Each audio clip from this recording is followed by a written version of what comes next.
हाय students, welcome back. इस video में हम नया मॉड्यूल स्टार्ट कर रहे हैं, that is introduction to coordinate geometry. आगे हम straight line, circles, conic section जैसे चैप्टर्स देखेंगे।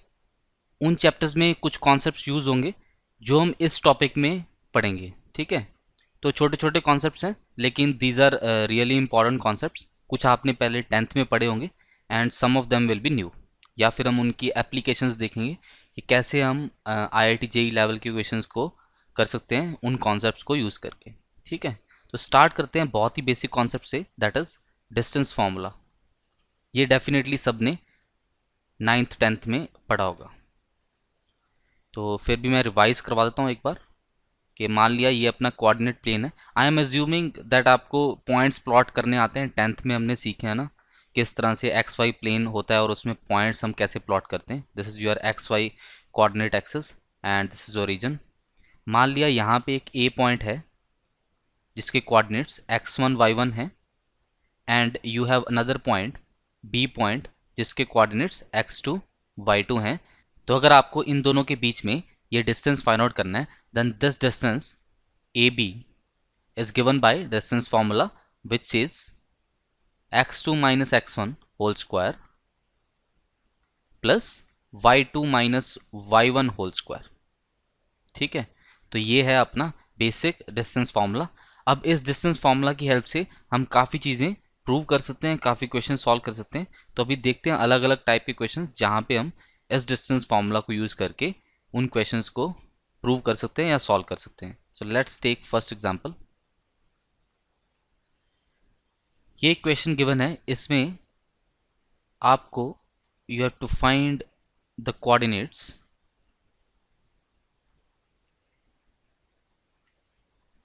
Of centre of a circle. एक सर्कल के सेंटर के आपको कोऑर्डिनेट्स फाइंड आउट करने हैं, विच पासेस थ्रू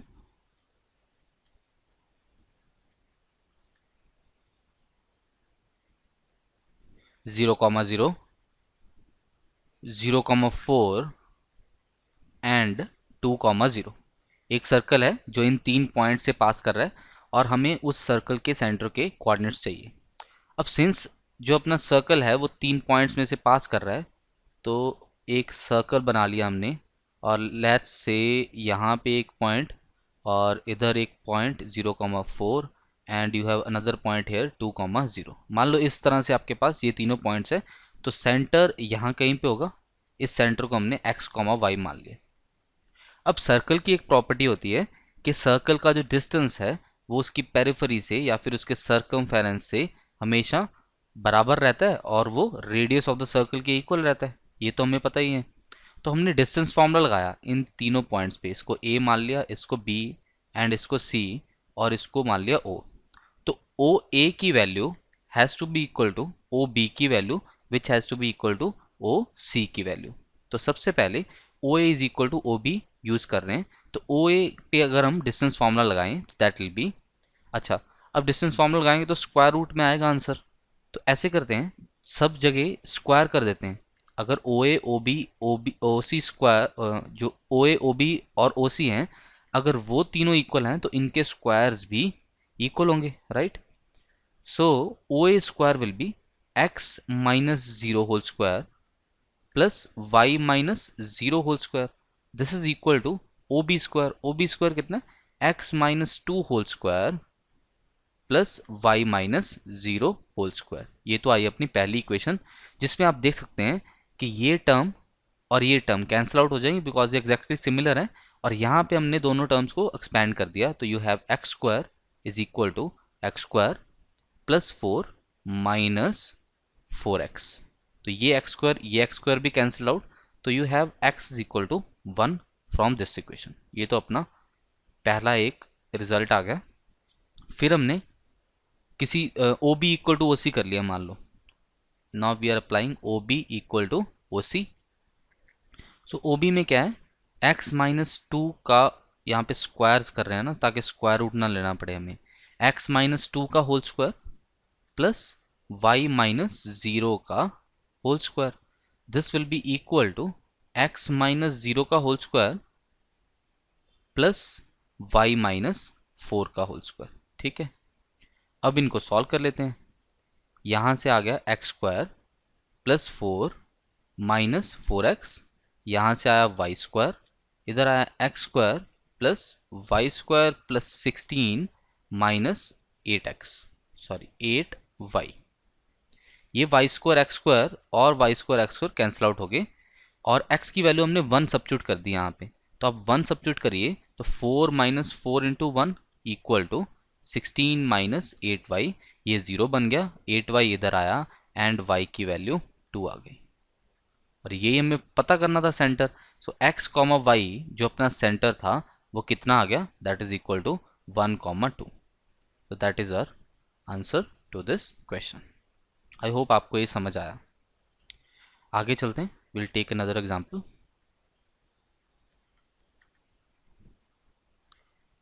हमें शो करना है दैट द 4 पॉइंट्स, पहला पॉइंट गिवन है a that is 0 comma minus 1, b is 6 comma 7, c is minus 2 comma 3 and d is 8 comma 3। हमें ये प्रूव करना है कि ये चारों पॉइंट्स हैं जो वो are the vertices of a rectangle. ये अलग टाइप का क्वेश्चन आ गया। अब देखते हैं कि रेक्टेंगल प्रूव करने के लिए हमें क्या क्या प्रूव करना पड़ेगा। अगर अपने पास मान लिया ये रेक्टेंगल है,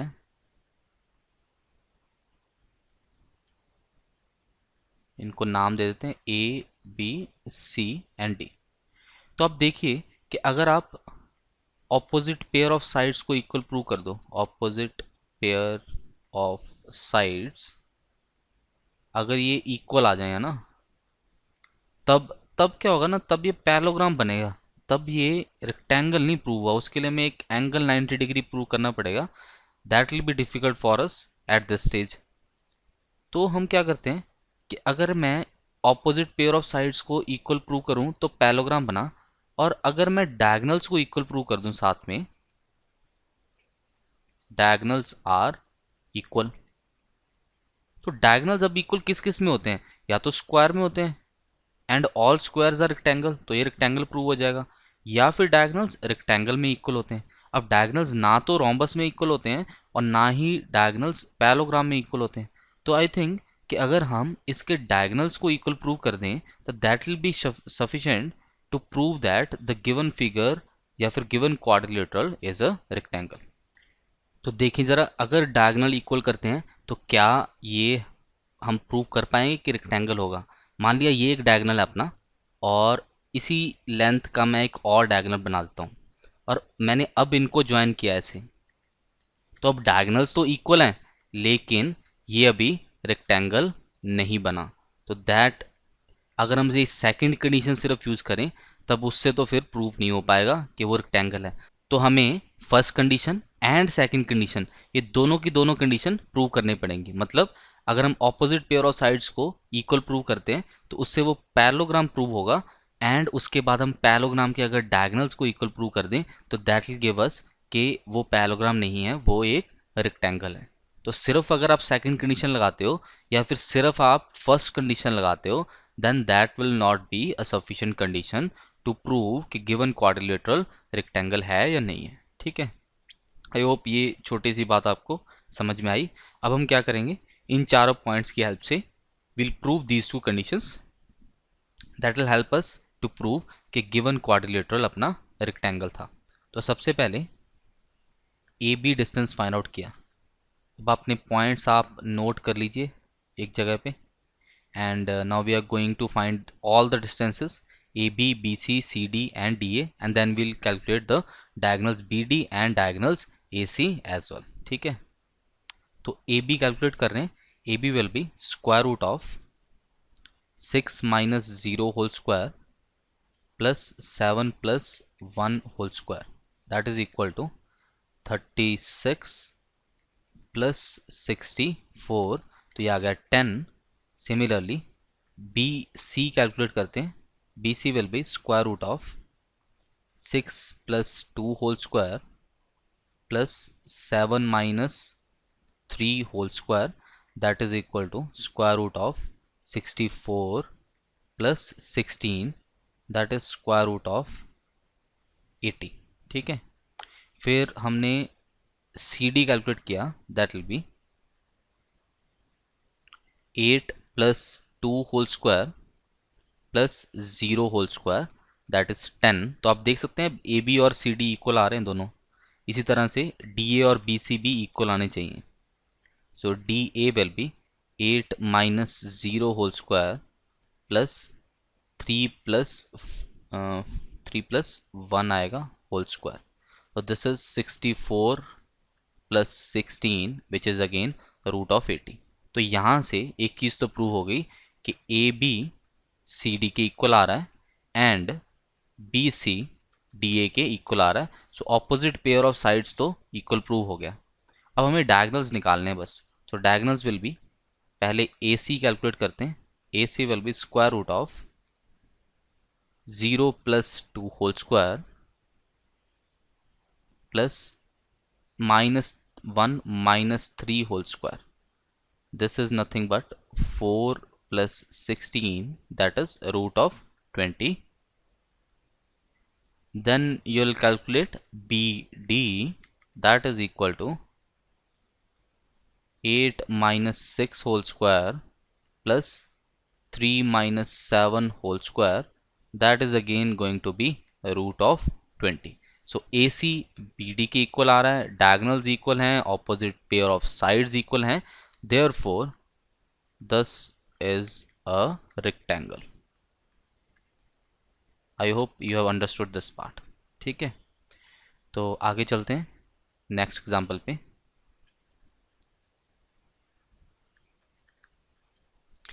अब इस क्वेश्चन में क्या बोला गया है कि if two vertices of an equilateral triangle, equilateral triangle क्या होता है, जिसमें सारी साइड्स इक्वल हों ट्रायंगल की तीनों sides. If two vertices of an equilateral triangle be 0,0 and 3,√3 then find the third vertex. Find the third vertex. That is our question. तो solve करते हैं इसको। अब सिंस इक्विलेटरल ट्रायंगल है, अगर मैं इन दोनों वर्टिसेस को यहाँ पे बना देता हूँ, ये एक ट्रायंगल बनाया हमने,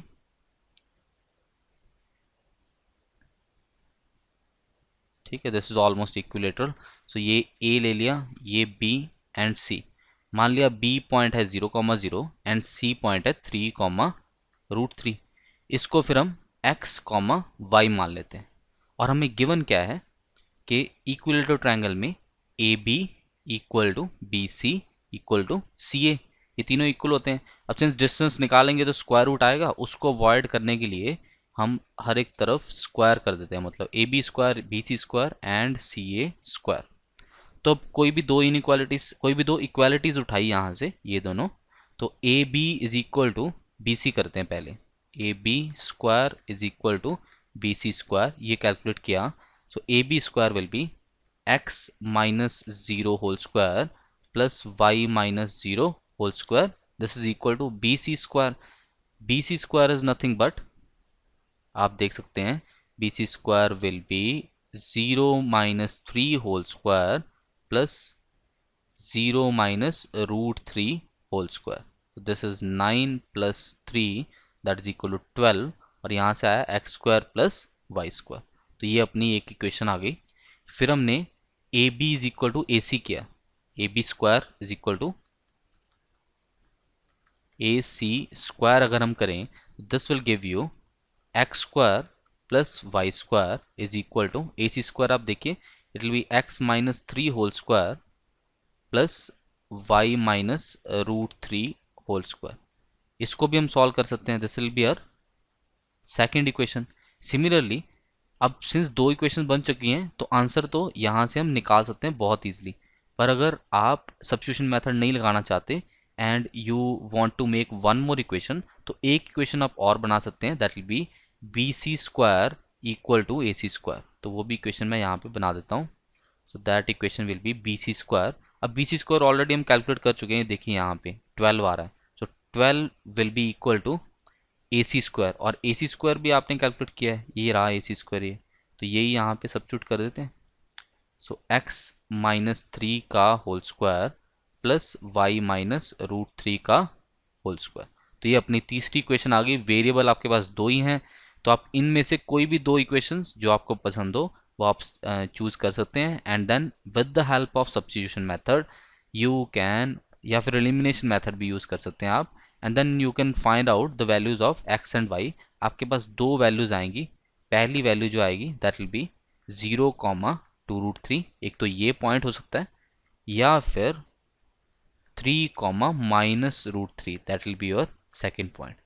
ये बहुत इजी कैलकुलेशंस हैं, एंड आई एम श्योर आप ये खुद कर सकते हैं, और आपको खुद ही करनी चाहिए, so that you have a hold on this topic. ठीक है, तो यूज हमें डिस्टेंस फॉर्मूला ही करना है, इक्वेशंस मैंने बना दी हैं। I hope this should be okay. Let's move to our second topic, that is section formula.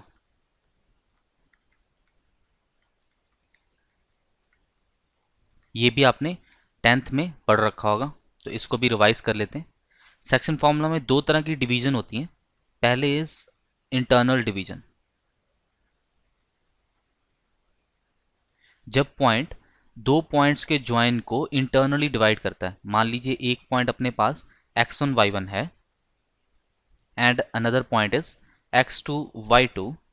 तो इस सिनेरियो में इन दोनों को अगर ज्वाइन करें हम ऐसे, and we take another point here, let's say p point, जिसके कोऑर्डिनेट्स हों x, y।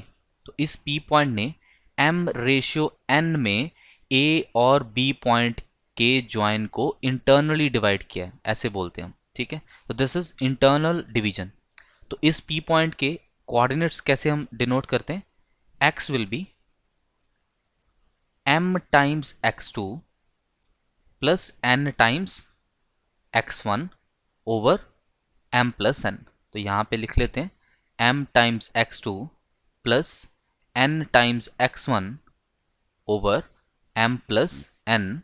Similarly, y will be m times y2 plus n times y1 over m plus n. I hope this thing is clear first of all. इसी तरह से अपने पास next division आ जाती है, that is external division. External division, इसमें हम क्या बोलते हैं कि अपने पास अगर दो पॉइंट्स हैं, let's say A point x1 y1 and another point is B point x2 y2। तो ये दो पॉइंट्स आ गए अपने पास a एंड b, इनको हमने ऐसे ज्वाइन कर दिया एक लाइन में, and you have another point p here, और ये n रेशियो m में डिवाइड कर रहा है इसको। n रेशियो m का मतलब कि m वाला पोर्शन ये डिस्टेंस सारा, और n वाला पोर्शन ये सारा डिस्टेंस। अब ये डिस्टेंस नहीं है एक्चुअली, ये डिस्टेंसेस की रेशियो हम बोल रहे हैं, m रेशियो n। कहने का मतलब pb over pa, this is n by m। Reciprocal करके लिखे तो pa over pb will be m by n। तो इस सिनेरियो में अगर इसके कोऑर्डिनेट्स x, y हैं, तो फिर x और y की वैल्यूज क्या आती हैं, that will be m times x2 minus n times x1 over m minus n, and y की वैल्यू आती है m times y2 minus n times y1 over m minus n। मतलब कि जो हमने ऊपर फॉर्मूलाज लिखे ना इंटरनल डिवीजन के, उसमें आप प्लस को माइनस से इंटरचेंज कर दो, प्लस को प्लस की जगह माइनस रख दो, तो ये फॉर्मूलाज जनरेट हो जाएंगे एक्सटर्नल डिवीजन के। ठीक है, तो ये तो आगे अपने कॉन्सेप्चुअल पार्ट, थ्योरी होगी। अब इस पे क्वेश्चन कर लेते हैं सेक्शन फॉर्मूला पे। Find the coordinates of a point which divides internally the line joining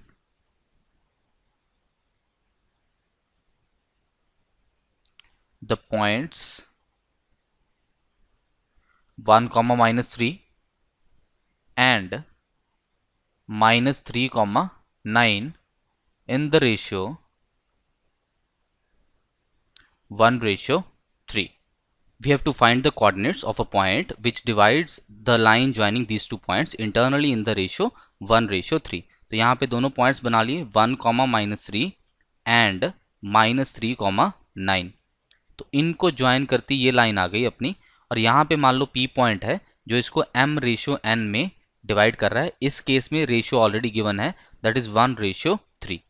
तो अपना इंटरनल डिवीजन का फॉर्मूला लगाएंगे. तो इसके कोऑर्डिनेट्स अगर x, y हम अज्यूम करें तो x की value will be m into 1 into -3, that will be -3 plus 3 into 1 over 1 plus 3. This will give you x coordinate as 0.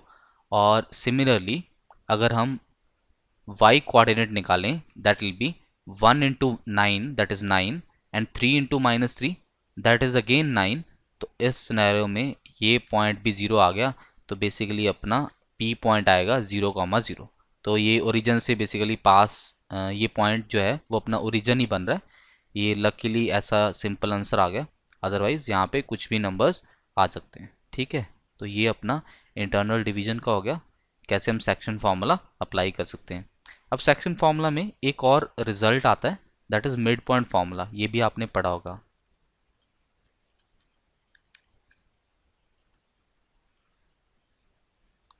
Mid point formula में क्या बोला जाता है कि अगर एक पॉइंट x1 y1 है एंड दूसरा पॉइंट x2 y2 है, तो जो इनका मिड पॉइंट होगा वो इन दोनों के ज्वाइन को 1:1 में डिवाइड करेगा. तो अगर आप सेक्शन फार्मूला अप्लाई करो तो इस P पॉइंट के कोऑर्डिनेट्स जो कि इनका मिड पॉइंट है that is given by P point के. अगर हम कोऑर्डिनेट्स की बात करें तो x coordinate will be x1 plus x2/2 and y coordinate will be y1 plus y2/2. तो ये एक छोटा सा रिजल्ट और है जो आपने पहले ही पढ़ रखा है मिड पॉइंट फार्मूला का. I hope this much is clear. Let's take few more examples on this. और first question on mid point formula.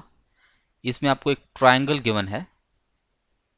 Triangle ABC is given. A के कोऑर्डिनेट्स आपको गिवन है -1, 3 and B's coordinates are 1, -1 and C के coordinate is 5, 1. आपको यहाँ पे एक D point given है एंड AD जो है वो अपनी मीडियन है. अब सिंस AD अपनी मीडियन है, AD मीडियन गिवन है, तो D पॉइंट तो फिर मिड पॉइंट आ गया. तो D पॉइंट के कोऑर्डिनेट्स हम मिड पॉइंट फॉर्मूला से फाइंड आउट कर सकते हैं. तो पहले D पॉइंट के कोऑर्डिनेट्स फाइंड आउट किए तो 5 + 1 over 2 that will be 3 and ये तो आ गया अपना x coordinate. Similarly D point का अगर y कोऑर्डिनेट फाइंड आउट करें that will be -1 + 1 over 2 that will be 0. तो D पॉइंट्स के कोऑर्डिनेट्स आ गए 3, 0. और फिर इस क्वेश्चन में हमें क्या करना क्या था, हमें AD जो मीडियन है उसकी लेंथ फाइंड आउट करनी थी. तो वो तो अब हम डिस्टेंस फॉर्मूला लगा के फाइंड आउट कर सकते हैं बहुत ईजिली. तो 3 - 1 दैट इज 3 + 1 का होल स्क्वायर प्लस 0 - 3 का whole square which gives you 4 square that is 16 plus 9 that will be equal to 5. तो ये अपना आंसर आ गया इस क्वेश्चन का. AD की लेंथ हमें फाइंड आउट करनी थी, तो AD की length will be 5 units. Let's take one more example. इस क्वेश्चन में हमें एक पैरेललोग्राम गिवन है.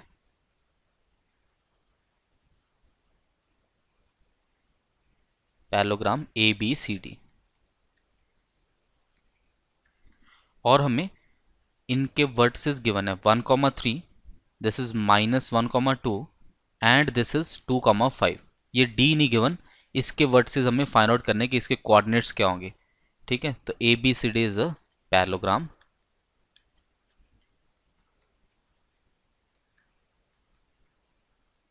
And we need to find कि D के कोऑर्डिनेट्स क्या आएंगे.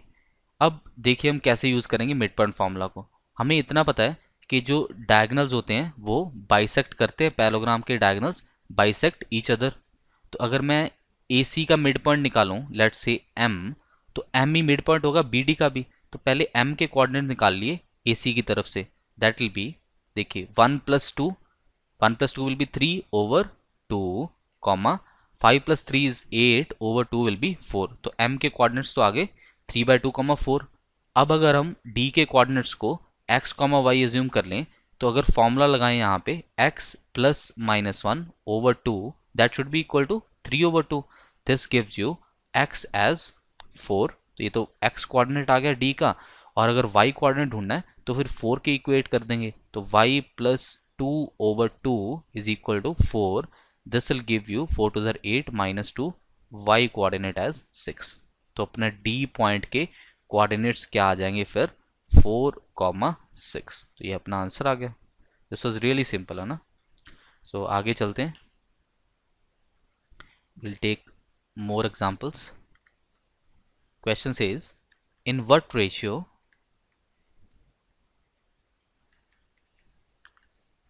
does x-axis divide the line joining